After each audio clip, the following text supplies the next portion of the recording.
Rahayu panjenengan sedaya.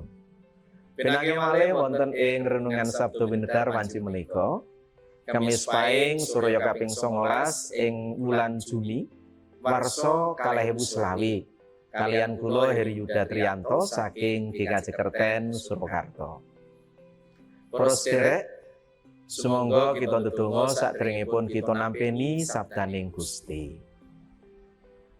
Gusti Allah Rama kawula kasagedna kawula mangertosi sabda pangandika patuko lan srana panuntuning Sang Roh Suci kala saged nindakaken karsa dawuh patuko. Ing asma Tuhan Gusti kawula Yesus Kristus kalaturaken pandonga kawula. Amin. Para sedherek kang kinasih, renungan wanci menika kula talesi srana pamaos ing kitab suci lumantar Jabur sekawan dasa kalih ayatipun ingkang kaping kalih mekaten suraosipun. Kados pangorongipun samsam dhateng toyaning lepen inggih mekaten kangening nyawa kawula dumateng paduka Duh Allah. Renungan wanci menika kaparingan jejer kangen dhateng Pangeran.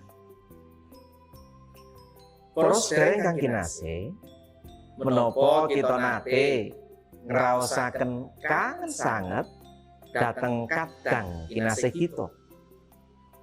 Kados pundi raos kangen menika mawujud menawi kita saged raos ngraosaken srana tetembangan menika.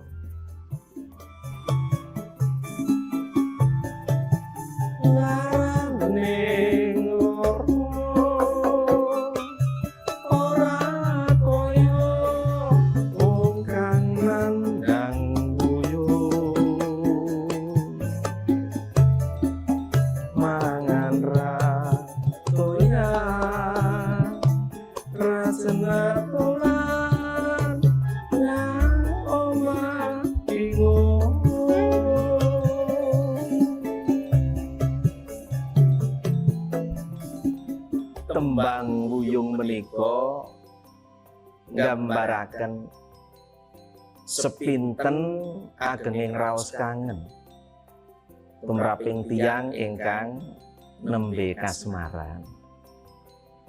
Panci raos kangen menika tombonipun namung pinanggih kalian ingkang dipun kangeni. Sang juru Mazmur ing Jabur sekawan dasa kalih menika nelakaken sepinten agenging raos kangenipun manungsa dhateng Pangeran Yehuwa. Raos kangen menika kagambaraken kados dene sang Sam ingkang ngorong dhateng toya ing lepen. Nalika sang juru Mazmur nggambaraken dirinipun ing salebeting panandang ingkang dados margining pangluaran inggih namung Pangeran Yehuwa kemawon. Mila nalika sang juru Mazmur ngraosaken gesangipun wiwit nebi saking Gusti, raos kangen menika lajeng tuwuh. Raos kangen menika ugi ingkang jalari sang juru Mazmur enggal wangsul malih dhateng ngarsanipun Allah lan nilaraken gesang ingkang blasar kala wau.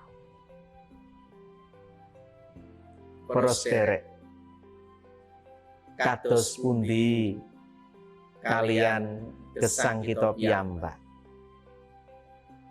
Tuladhanipun nalika ing dinten Minggu kita mboten saged tindak ibadah dhateng gereja.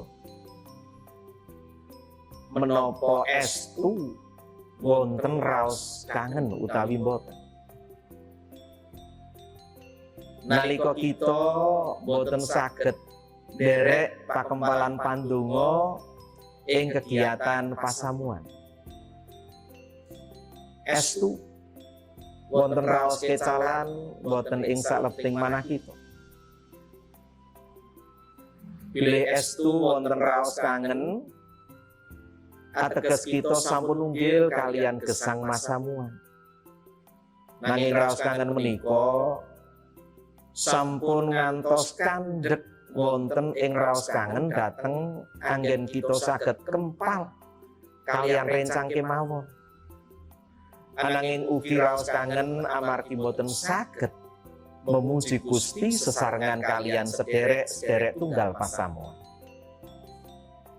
Pitadoso Gusti Yesus kangen dateng kita. Awit Gusti Yesus tresno lan setya dateng kita sedaya. Gusti Allah amberkahi. Amin.